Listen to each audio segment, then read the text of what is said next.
I took a deep breath and sighed. I always hated the doctor's office.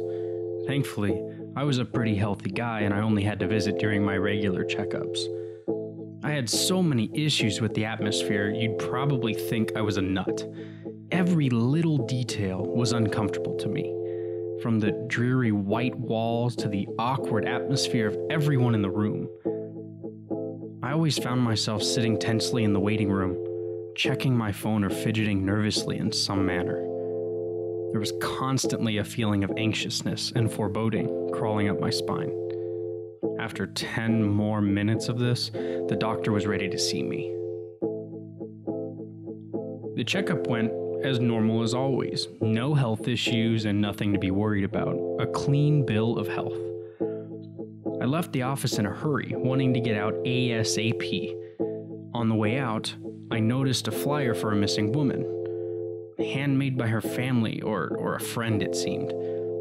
24 years old, a brunette, pretty too. Last seen in the local grocery store. I definitely knew her. I ripped the paper from the wall and shoved it into my back pocket as I walked to my car. It was old and beat up, but good enough for me. Getting in hastily, I proceeded to make my way back home. It was a relaxing ride, good for shaking off those anxious jitters from the hospital and allowing me to focus on the next task at hand. As I arrived, I smiled. Home sweet home, I thought. I unlocked my door and entered my home. I gave a fleeting glance to the comfortable-looking couch, but turned away.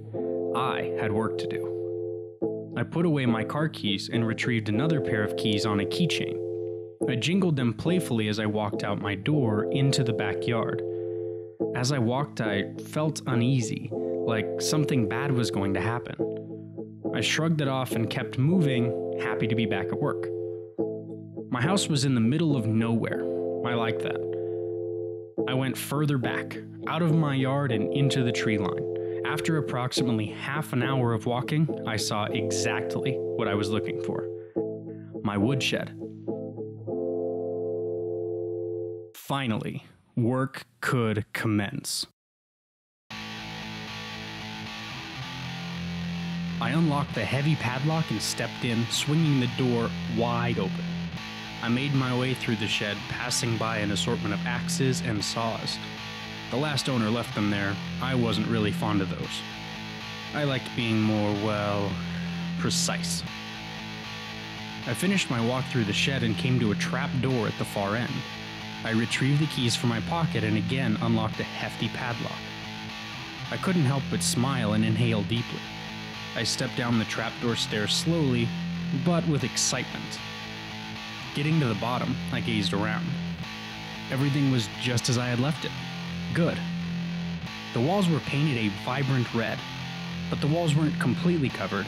There were many speckles here and there. Still, it was much more colorful than those gross hospital walls. Being a retired doctor, I had always had enough of that sterile white. I guess retired wasn't the word I was looking for, really. More like independent. In the middle of the underground room was an old operating table. Next to it, an array of blood-red rags and other non-important items. The corner of the room was rife with buckets and jars containing various mementos from the operations. I never got why they were so upset with me keeping little reminders back in the hospital. As I turned back to the table, I grinned and set the paper down right next to the bound and restrained girl. 24 years old, brown hair, quite a looker too. My mind flashed back to my hospital days once more as I picked up my scalpel and the girl's eyes widened. I laughed it off. Hospitals always gave me the creeps anyway.